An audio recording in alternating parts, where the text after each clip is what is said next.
I চুপ কর সবাই। ক্লাসটারে কি মাছের বাজার বানাতে চাস তোরা? নালায়েক লাফাঙ্গার দল। স্যার ওয়াই আর আপনি দেইন গালাগালি? আই বদমাশ ছেলে, কি বললি তুই? কই স্যার, আমি তো কিছু বলিনি। ফাজলামি করাস আমার লগে? Stand up. স্যার আমি? এই গাধের বাচ্চা, তোরে বলছি আমি? বস, তুই আমারে বল হোয়াট ইজ গালাগালি? স্যার আমি বলি। আই তোরে জিগাইছি আমি? স্যার আমি কিন্তু জানি গালাগালির সংজ্ঞা, বলবো নাকি? এই স্যারের বাসি তো বাজেই না। আর একজন যদি একটা কথাও বলছিস, এটা তোদের পিঠে ভাঙবো আমি। আই পিছের বড় চুলালা, দাঁড়া তো।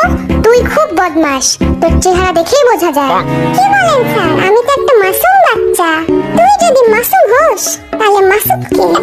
আচ্ছা এসব বাদ দেওয়া যাক, ক্লাস শুরু করি তাহলে।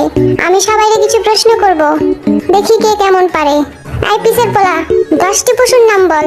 5টা গরু আর 5টা ছাগল স্যার। কি? Oh no no no no!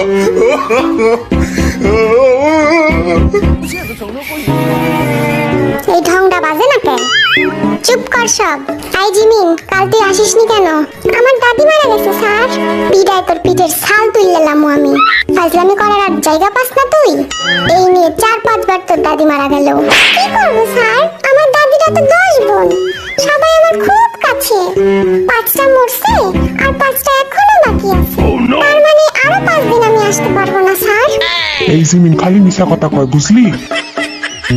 ওর একটাই দাদি, তাও মারা গেছে 1900 ব্রিটিশ আমলে। আই তোরা কানে কানে কি ফিসফিস করিস রে? কানে কানে না স্যার, কানে মুখে হবে। কান দিয়ে আবার কথা বাড়াও নাকি? খুব জ্ঞানী দেখতেছি তুই। তাইলে আমার প্রশ্নের উত্তর দে। বলেন স্যার। বল, আমরা এই ক্লাসরুমটা কিভাবে পরিষ্কার পরিচ্ছন্ন রাখতে পারি? আমরা স্কুলে না এসে স্যার। কি? স্যার আমরা যদি স্কুলে না আসি তাহলে ক্লাসটাও নোংরা হবে না, সিম্পল। সবগুলো অপদার্থের দল।